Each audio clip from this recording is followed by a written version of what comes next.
যখন কোনো মানুষের হাতে একটি রেখার উপর থেকে অন্য একটি শাখা রেখা অতিক্রম করে তখন সৃষ্টি হয় একটি ক্রস চিহ্ন। এই ক্রস চিহ্ন হাতের যে কোনো প্রান্তেই দেখা যেতে পারে, কিন্তু হাতের বিভিন্ন অংশে ক্রস চিহ্নের ফলও কিন্তু বিভিন্ন রকমের হয়। তাই আমি আজকে আপনাদের সঙ্গে হাতের বিভিন্ন অংশে ক্রস চিহ্নের শুভ অশুভ ফলের সম্বন্ধে বিস্তারিত আলোচনা করব। হাতের রেখার সম্বন্ধে ভালোভাবে জানতে ও বুঝতে ভিডিও অবশ্যই পুরো দেখবেন। নমস্কার, আমি অ্যাস্ট্রোলজার প্রদ্যুৎ আচার্য। আপনারা দেখছেন মাই অ্যাস্ট্রোলজি। যদি আপনারা ইউটিউবে এই ভিডিও দেখে থাকেন অবশ্যই আমাদের চ্যানেল সাবস্ক্রাইব করে লাইক কমেন্ট করে আমাদের সহযোগিতা করবেন। যদি আপনারা ফেসবুকে এই ভিডিও দেখে থাকেন তাহলে অবশ্যই আমাদের পেজ ফলো করে লাইক কমেন্ট করে আমাদের সহযোগিতা করবেন। তো চলুন আজকের ভিডিও শুরু করা যাক। তো সবার প্রথমে শনির ক্ষেত্রে আমি একটি ক্রস চিহ্ন এঁকে রেখেছি, সেখান থেকেই বিচার বিশ্লেষণ শুরু করব। শনির ক্ষেত্রে দেখা যাচ্ছে যে একটি ভাগ্য রেখাকে একটি শাখা রেখা কেটে একটি ক্রস চিহ্ন উৎপন্ন করেছেন। শনিদেবকে বলা হয় কর্মফলদাতা, ভাগ্যপতি, অর্থাৎ মানুষ যে ধরনের কর্ম করে শনিদেব সেই কর্ম অনুযায়ী মানুষকে ফল প্রদান করে, তাই শনিদেবকে কর্মফলদাতা বা ভাগ্যপতি বলা হয়। সেই কারণে হাতের যে কোনো প্রান্ত থেকে শনির ক্ষেত্রের দিকে যে রেখাটিকে যেতে দেখা যায় তাকে বলা হয় ভাগ্যরেখা। আর যখন এই ভাগ্যরেখাকে কোনো শাখা রেখা কেটে অতিক্রম করে এটা নির্দেশ করে ভাগ্য বিপর্যয় বা ভাগ্য উন্নতিতে বাধা। এই ধরনের শাখা রেখা যতবার ভাগ্যরেখাকে কাটবে তার ভাগ্য বিপর্যয় তত বেশি হবে, আর তার ভাগ্য উন্নতিতে তত বেশি বাধা হবে। অর্থাৎ তার জীবনে ভাগ্য উন্নতি করবার জন্য প্রচুর পরিশ্রম, প্রচুর স্ট্রাগল করতে হবে। কিন্তু যদি শনির ক্ষেত্রে শুধুমাত্র একটি ক্রস চিহ্ন সৃষ্টি হয় ঠিক এইভাবে, তাহলে এরা একটু খ্যাপা ধরনের হয়। এরা ধার্মিক প্রকৃতিরও হতে পারে, কিন্তু ধর্মে অংশগ্রহণ করলে ধর্ম নিয়েও এরা পাগলামি করবে। এরা একাকিত্ব প্রিয় হয়, খুব বেশি মানুষের সঙ্গে মেলামেশা করে না। এদের শরীর স্বাস্থ্য খুব ভালো হয় না, কারণ এরা নিজের যত্নও নেয় না। কিন্তু আবার যদি ভাগ্যরেখার উপরে এই ধরনের ক্রস চিহ্ন সৃষ্টি হয় তাহলে কিন্তু একটি স্টার চিহ্নের মতো গঠন হয়ে যায়। আর শনির ক্ষেত্রে এই ধরনের স্টার চিহ্ন মোটেও শুভ ফলদায়ক নয়। একটা কথাই আছে যে সূর্যের মতো প্রতাপশালী হতে গেলে সূর্যের মতো জ্বালাও সহ্য করতে হবে। এই কথাটি বলেছিলেন এপিজে আব্দুল কালাম। তো যাদের হাতে শনির ক্ষেত্রে এই ধরনের চিহ্ন দেখা যায়, ভাগ্যরেখার উপরে একটি ক্রস চিহ্ন অর্থাৎ একটি স্টার চিহ্নের মতো সৃষ্টি হয়েছে, তাদের জীবন কিন্তু অত্যন্ত জ্বালাময়ী, যন্ত্রণাময়ী হয়ে থাকে। তাদের জীবনে অনেক বেশি পরিশ্রম করতে হয়। এরা সমাজের উচ্চতর পজিশনেও হয়তো যেতে পারে, কিন্তু মানসিক শান্তি থাকে না এদের। সবসময় কোনো না কোনো প্রেশারের মধ্যে থাকে। এদের মধ্যে কখনো কখনো আত্মহত্যা করবার প্রবণতাও সৃষ্টি হয়। এই ধরনের পরিস্থিতিও সৃষ্টি করে এই চিহ্ন। অর্থাৎ শনির ক্ষেত্রে এই ধরনের ভাগ্যরেখার উপরে ক্রস চিহ্ন বা স্টার চিহ্নের মতো গঠন হলে সেটা কখনোই শুভ ফলদায়ক হয় না। কিন্তু বৃহস্পতির ক্ষেত্রে এই ধরনের যদি একটি ক্রস চিহ্ন সৃষ্টি হয় এটা অত্যন্ত শুভ। বৃহস্পতিকে বলা হয় ধনের কারক, জ্ঞানের কারক, উচ্চ শিক্ষার কারক, উচ্চ আকাঙ্ক্ষা, লিডারশিপের কারক। বৃহস্পতির ক্ষেত্রে এই ধরনের একটি ছোট্ট ক্রস চিহ্ন বৃহস্পতির এই গুণাবলীকে আরো বেশি বাড়িয়ে তোলে। অর্থাৎ মানুষের লিডারশিপের ক্ষমতা অনেক বেশি বৃদ্ধি পায়, অন্যদের বোঝাবার ক্ষমতা, অন্যদের দিয়ে কাজ করিয়ে নেওয়ার ক্ষমতা, অর্থাৎ অন্যদের পরিচালনা করবার ক্ষমতা বৃদ্ধি পায়। উচ্চ আকাঙ্ক্ষা মানুষের মধ্যে বেশি থাকে, আর মানুষের মধ্যে উচ্চ আকাঙ্ক্ষা থাকলে তখন তারা বড় ধরনের কাজ করার চেষ্টা করে সেই উচ্চ আকাঙ্ক্ষা পূরণ করবার জন্য, আর তারা খুব ভালো উপার্জনও করতে পারে। অর্থাৎ বৃহস্পতির ক্ষেত্রে এই ধরনের ক্রস চিহ্ন মানুষের উপার্জনের রাস্তাও খুলে দেয়। এর সঙ্গে যদি হৃদয় রেখা বৃহস্পতির ক্ষেত্র পর্যন্ত যায় তাহলে তাদের দাম্পত্য জীবন যথেষ্ট সুখের হয় এবং বিবাহ সূত্র ধন লাভের সম্ভাবনা থাকে। হয়তো বিবাহ করতে গিয়ে মোটা অঙ্কের টাকা পেল, অথবা বিবাহের পরে কোনো সূত্র ধরে তার উপার্জনের রাস্তা বেড়ে গেল। এই ধরনের প্রবণতাও সৃষ্টি হয় বা সম্ভাবনা সৃষ্টি হয়। কিন্তু যদি এই ক্রস চিহ্ন হৃদয় রেখা কেটে এইভাবে তৈরি হয় তাহলে সেটা কিন্তু একটু কম শুভ ফলদায়ক। এটাও শুভ ফলদায়ক, কিন্তু প্রথম যে স্পষ্ট ক্রস চিহ্ন সেই ধরনের শুভ ফলদায়ক হয় না। আবার যখন রাহু রেখা দ্বারা হৃদয় রেখা কেটে একটি ক্রস চিহ্ন উৎপন্ন হয়, তখন কিন্তু দাম্পত্য জীবনে কিছু না কিছু সমস্যা অবশ্যই সৃষ্টি হয়, দাম্পত্য কলহ লেগে থাকে। অর্থনৈতিক অবস্থা ভালো থাকলেও কিছু কিছু সময় বিনিয়োগ ক্ষেত্রে বড়সড় লস হওয়ার সম্ভাবনা থাকে, অর্থাৎ বড়সড় আর্থিক ক্ষতি হওয়ারও সম্ভাবনা থাকে রাহুর প্রভাবে। তো এখানে শুধু একটি সিম্পল ক্রস চিহ্ন থাকা ভালো, সেটা এমনি দুটো সূক্ষ্ম রেখার দ্বারাও হতে পারে, অথবা হৃদয় রেখা কেটেও একটা ক্রস চিহ্ন হতে পারে, অথবা একটি ঊর্ধ্বমুখী রেখা যেটা মস্তিষ্ক রেখা ও আয়ু রেখা থেকে সৃষ্টি হয়েছে সেই রেখাটাকে দ্বারাও একটি ক্রস চিহ্ন উৎপন্ন হতে পারে, অর্থাৎ সেই রেখাটিকে একটি শাখা রেখা কেটে এইভাবে একটি ক্রস চিহ্ন উৎপন্ন হচ্ছে। তো এই ধরনের ক্রস চিহ্নগুলো কিন্তু অত্যন্ত শুভ। তাহলে অশুভ ক্রস চিহ্ন কোনটা? যেটা রাহু রেখার দ্বারা তৈরি হয়, রাহুর ক্ষেত্র থেকে রেখা উঠেছে তারপরে তৈরি হয়েছে, সেটা কিন্তু কিছুটা অশুভ ফলদায়ক হবে। হ্যাঁ, এটা কি সম্পূর্ণ অশুভ না? কিছু কিছু ক্ষেত্রে শুভ, কিন্তু অর্থনৈতিক ক্ষেত্রে বেশ ঝুঁকি সাপেক্ষ নির্দেশ করে। আবার রাহু রেখা হৃদয় রেখা কেটে ক্রস চিহ্ন, সেটাও অশুভ, এটা আপনারা মনে রাখবেন। এরপরে রবির ক্ষেত্রে দেখুন, রবির ক্ষেত্রে যদি সুন্দর একটি রবি রেখা থাকে, এটা অত্যন্ত শুভ। আর রবিকে বলা হয় বিজ্ঞানের কারক। রবি আলোর কারক, অর্থাৎ হাতে যদি একটি রবি রেখা থাকে আর রবি রেখা যদি অপীড়িত থাকে, তাহলে সেই ব্যক্তি নিজের অন্ধকার জীবনকে আলোর দিকে অবশ্যই অতিবাহিত করতে পারবে। কিন্তু সেই রেখার উপরে যদি কোনো শাখা রেখা দ্বারা একটা ক্রস চিহ্ন সৃষ্টি হয়, তাহলে তার ভাগ্য উন্নতিতে কিছুটা বাধার সৃষ্টি হয়, কিন্তু তবুও সে ভাগ্য উন্নতি করতে পারে। অর্থাৎ সুন্দর একটি রবি রেখা মানুষকে সমাজের উচ্চতম পদে পৌঁছে দেয়, কিন্তু সেখানে বসেও কিছু না কিছু সমস্যার সৃষ্টি করে, অর্থাৎ কাজের প্রেশার তাদের মধ্যে যথেষ্ট থাকে। যত বেশি এরো রেখা দ্বারা কাটা থাকবে তত বেশি প্রেশার থাকবে, অর্থাৎ সেক্ষেত্রে ঊর্ধ্বতম কর্তৃপক্ষের সঙ্গে বনিবনাদের অভাব থাকতে পারে, সমাজের প্রভাবশালী লোকের সঙ্গে কোনো রকম দ্বন্দ্ব থাকতে পারে, চোখের সমস্যা হওয়ার সম্ভাবনা প্রবলভাবে বেড়ে যায়। আবার রবির ক্ষেত্রে যদি শুধুমাত্র একটি ক্রস চিহ্ন থাকে, ঠিক এইভাবে রবি রেখার দ্বারা না, শুধু একটি ক্রস চিহ্ন সৃষ্টি হয়েছে, তাহলে এরা নিজের বুদ্ধির দ্বারা নিজের ক্ষতি করে। অর্থাৎ তারা হয়তো কোনো ভালো কাজ করার চেষ্টা করছে, সেই কারণে বুদ্ধি কাটিয়েছে, কিন্তু সেটাতে আর্থিক লস হয় বা সেই কাজ পণ্ড হয়ে যায়।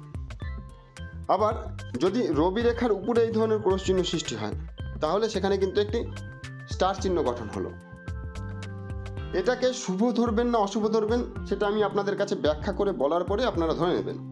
দেখুন, স্টার চিহ্ন রবির ক্ষেত্রে মানুষকে অত্যন্ত উচ্চ পজিশনে নিয়ে যায়, কিন্তু উচ্চ পজিশনে যাওয়ার পরেও তাদের উপরে যথেষ্ট প্রেশার থাকে, তাদের মধ্যেও মানসিক শান্তির অভাব থাকে, তারা এক জায়গায় সুস্থভাবে বসতে পারে না, সবসময় কোনো না কোনো কাজ তাদের করতে হয়, এদেরও চোখের সমস্যা হওয়ার প্রবল সম্ভাবনা থাকে। অর্থাৎ রবির ক্ষেত্রে যদি এই ধরনের রবি রেখাকে কেটে ক্রস চিহ্ন দ্বারা স্টার চিহ্নের মতো গঠন হয়, তাদের চোখের সমস্যা অবশ্যই হবে। কিন্তু এদের জীবনে অর্থনৈতিক বা প্রভাব খুব ভালো থাকলেও এদের মানসিক শান্তির খুব অভাব থাকে। তো এটা আপনারা ভালো ধরবেন, খারাপ ধরবেন, আপনারা আপনাদের মতো করে ধরে নিন। আপনারা শুভও ধরতে পারেন, যেহেতু অর্থনৈতিক বা সমাজে উচ্চতম পদে পৌঁছতে পারবে, আবার অশুভও ধরতে পারবেন, যেহেতু নিজের জীবন নিজের মতো কাটানোর সম্ভাবনা কম থাকে, মানসিক শান্তির অভাব থাকে। যদি বুধের ক্ষেত্রে ক্রস চিহ্ন সৃষ্টি হয়, তাহলে তারা কূট বুদ্ধির অধিকারী, তারা যথেষ্ট কূটনীতিবিদ হয়, তারা উপস্থিত বুদ্ধির দ্বারাই কোনো না কোনো চালাকি করে, কোনো না কোনো ছলনা করার চেষ্টা করে। যদি তার সঙ্গে কনিষ্ঠ আঙুল কিছুটা বক্র ধরনের হয়, তাদের মধ্যে চুরি করবার একটা স্বভাব সৃষ্টি হয়, প্রতারক ধরনের মানুষ হয়। যাদের বুধের ক্ষেত্রে ক্রস চিহ্ন আছে, কনিষ্ঠ আঙুল বক্র, তাদের থেকে আপনারা সবসময় সাবধান থাকবেন, সতর্ক থাকবেন, কারণ তারা কিন্তু মানুষ হিসেবে খুব একটা ভালো নয়, দেখা যাচ্ছে ভালো, কিন্তু তাদের মধ্যে কোনো না কোনো প্রতারণা করবার মোটিভ বা একটা সম্ভাবনা দেখা যায় সব সময়। তাই তাদের থেকে সাবধানে থাকাই আপনার ভালো। আবার বিবাহ রেখা কেটে যদি ক্রস চিহ্ন উৎপন্ন করে দাম্পত্য জীবনের সমস্যা, বিবাহ বিচ্ছেদ পর্যন্ত নির্দেশ করে, বা স্বামী বা স্ত্রী তাদের মধ্যে কেউ মৃত্যু হতে পারে। তো এইখানে ক্রস চিহ্ন শুভ ফলদায়ক নয়। যদি মঙ্গলের নিম্ন ক্ষেত্রে ক্রস চিহ্ন থাকে তাহলে এরা সমস্ত গ্যাঞ্জামে অংশগ্রহণ করে। এরা একটু কলহপ্রিয় হয়, যেখানে এই গ্যাঞ্জাম হচ্ছে সেখানেই চলে যায়, গিয়ে নিজের নাক বাড়িয়ে আসে এবং সেখান থেকে কিছু কিছু সময় হয়তো মারও খেতে পারে। যদি এই ক্রস চিহ্ন আয়ুরেখার কিছুটা কাছাকাছি হয় তাহলে তাদের আত্মীয়র সঙ্গে কিন্তু সম্পর্ক খুব একটা ভালো থাকে না। যদি আয়ুরেখার কাছাকাছি ক্রস চিহ্ন থাকে তাহলে তাদের আত্মীয় সঙ্গে সম্পর্ক খুব একটা ভালো থাকে না, এবং তারা যদি কাউকে ধার দেয় সেই ধার ফেরত পাওয়া খুব মুশকিল। যদি মঙ্গলের উচ্চ ক্ষেত্রে ক্রস চিহ্ন থাকে তাহলে তারা দুঃসাহসিকতার কারণে মানুষের নিজের জীবনে কিছু বিপদ ডেকে আনে, অর্থাৎ অসম্ভবকে সম্ভব করার চেষ্টা করে বা অসাধ্য কাজ সাধন করার চেষ্টা করে। আর কিছু কিছু ক্ষেত্রে সফল হয়ে যায় যদি অন্য অন্য ক্ষেত্রগুলো তাকে সহযোগিতা করে, যেমন রবি, বৃহস্পতি, রাহু, এই ক্ষেত্রগুলো যদি তাকে সাপোর্ট করে তাহলে দেখা যাচ্ছে দুঃসাহসিকতার কাজ করেও সে জীবনে যথেষ্ট উন্নতি করতে পারল। কিন্তু মোটের কথা এখানে ক্রস চিহ্ন থাকা ভালো নয়। যদি চন্দ্রের ক্ষেত্রে ক্রস চিহ্ন থাকে তাহলে তাদের মানসিক অবস্থা খুবই খারাপ থাকে, তাদের মধ্যে বৃথা চিন্তা বা দুশ্চিন্তা, দুর্ভাবনা, নেগেটিভ চিন্তা ভাবনা করবার প্রবণতা অনেক বেশি হয়, মানসিক শান্তির তাদের অভাব হয়। যদি ভ্রমণ রেখার উপরে ক্রস চিহ্ন থাকে তাহলে তাদের জলে ফাড়া হওয়ার সম্ভাবনা প্রবল, এবং তাদের কিন্তু ভ্রমণে গিয়ে কোনো বিপদ ইঙ্গিত করে যদি ভ্রমণ রেখার উপরে ক্রস চিহ্ন থাকে। কিন্তু ভ্রমণ রেখার উপরে যদি ক্রস চিহ্ন না থেকে চতুষ্কোণ চিহ্ন থাকে তাহলে তারা ভ্রমণে গিয়ে কোনো বিপদের হাত থেকে রক্ষা পায় বা জলের ফাড়া থেকে রক্ষা পায়। কিন্তু ক্রস চিহ্ন থাকলে সেখানে ভ্রমণে গিয়ে বিপদ হওয়ার সম্ভাবনা থাকে বা জলে ফাড়া থাকে। চন্দ্রের ক্ষেত্রে ক্রস চিহ্ন উৎপন্ন হলে তারা আত্মপ্রতারকও হয়, নেগেটিভ চিন্তাভাবনা থাকার পাশাপাশি তারা দুশ্চিন্তা, দুর্ভাবনা করে নিজের ক্ষতিও করে, কিছু কিছু ক্ষেত্রে নিজেকেই ঠকানোর চেষ্টা করে, মানে যাকে বলা হয় আত্মপ্রতারক। যদি শুক্রের ক্ষেত্রে ক্রস চিহ্ন থাকে তাহলে প্রেম ভালোবাসার দিক থেকে কিন্তু তারা কখনোই ভালো ফল পায় না, অর্থাৎ প্রেম প্রীতি ভালোবাসা এই সমস্ত দিক থেকে তাদের মানে খুবই খারাপ অবস্থা থাকে, প্রণয় ভঙ্গ হওয়ার সম্ভাবনা অনেক বেশি বেড়ে যায়। যদিও কারোর সঙ্গে রিলেশন থাকে সেই রিলেশন কিন্তু একই ধারায় বয়ে চলে না, কোনো না কোনো সমস্যা সবসময় লেগে থাকে, অর্থাৎ প্রেম ভালোবাসা নিয়ে মানসিক অশান্তি তাদের মধ্যে যথেষ্ট বেশি থাকে। এই ক্রস চিহ্ন যদি মস্তিষ্ক রেখার উপরে হয় তাহলে তাদের মস্তিষ্কে চোট আঘাত লাগার সম্ভাবনা বেশি থাকে। আর সেই বয়সে যদি আয়ুরেখায় কোনো ডিস্টার্ব থাকে, মস্তিষ্ক রেখায় ক্রস চিহ্ন রয়েছে আর সেই বয়সে আয়ুরেখা কোনো এক জায়গায় ভগ্ন রয়েছে, তাহলে মস্তিষ্কে আঘাত লেগে মৃত্যু পর্যন্ত হতে পারে। যদি আয়ুরেখার উপরে ক্রস চিহ্ন থাকে তাহলে কিন্তু সেই বয়সে কোনো বিপর্যয় নেমে আসে, স্বাস্থ্যহানি হয়, স্বাস্থ্য সংক্রান্ত সম্ভাবনা খুব বেশি থাকে। স্বাস্থ্য সংক্রান্ত কোনো অসুবিধা হওয়ার কারণে আর্থিক ক্ষতিও হওয়ার সম্ভাবনা খুব বেশি হয়। তো আয়ুরেখার উপরেও ক্রস চিহ্ন ভালো নয়। হৃদয় রেখার উপরে যদি ক্রস চিহ্ন থাকে হৃদয়ভিত্তিক দিক থেকে কোনো মানসিক শোক, প্রিয়জনের মৃত্যু বা প্রেম প্রীতি ভালোবাসার ক্ষেত্রে বাধা নির্দেশ করে। ভালোবাসার অভাব এদের জীবনে সবসময় কিছু না কিছু থাকে যদি হৃদয় রেখার উপরে ক্রস চিহ্ন দেখা যায়। অর্থাৎ হাতের বেশিরভাগ অংশেই ক্রস চিহ্ন কিন্তু অশুভ ফলদায়ক, শুধুমাত্র বৃহস্পতির ক্ষেত্রে ক্রস চিহ্ন শুভ, আরেকটি জায়গায় ক্রস চিহ্ন অত্যন্ত শুভ ফলদায়ক হয়ে থাকে, তা হলো মস্তিষ্ক রেখা এবং হৃদয় রেখার মাঝখানে। এই মস্তিষ্ক রেখা, এই হৃদয় রেখা, এর মাঝখানে যদি এইভাবে একটি ক্রস চিহ্ন সৃষ্টি হয় শুধুমাত্র দুটো সূক্ষ্ম রেখার দ্বারা, এই ক্রস চিহ্ন কিন্তু অত্যন্ত শুভ ফলদায়ক। এরা অত্যন্ত ইন্টেলিজেন্ট পাওয়ার এদের মধ্যে থাকে, অর্থাৎ এদের জন্ম থেকে আইকিউ লেভেল অত্যন্ত হাই থাকে। এই ধরনের ক্রস চিহ্ন হাজারে একটি মানুষের হাতে দেখা পাওয়া খুব মুশকিল। ক্রস চিহ্ন ওই জায়গায় বহু মানুষের হাতে আছে, কিন্তু এই ধরনের ক্রস চিহ্ন খুবই কম সংখ্যক মানুষের হাতেই দেখা যায়। এটা অত্যন্ত শুভ চিহ্ন। এটা মানুষের ইন্টেলিজেন্ট পাওয়ারকে অনেক বেশি বাড়িয়ে তোলে, এবং এদের যদি মস্তিষ্ক রেখা একটু শক্তিশালী হয় তাহলে এরা সায়েন্টিস্ট পর্যন্ত হতে পারে, বড় সায়েন্টিস্ট, বড় ইঞ্জিনিয়ার, অর্থাৎ টেকনিক্যাল বিষয় বা মানুষের বুদ্ধি খাটিয়ে যেই সমস্ত জায়গায় পৌঁছানো যায় সেই সমস্ত জায়গায় এরা কিন্তু পৌঁছাতে পারে নিজের ক্ষমতা এবং বুদ্ধির দ্বারা।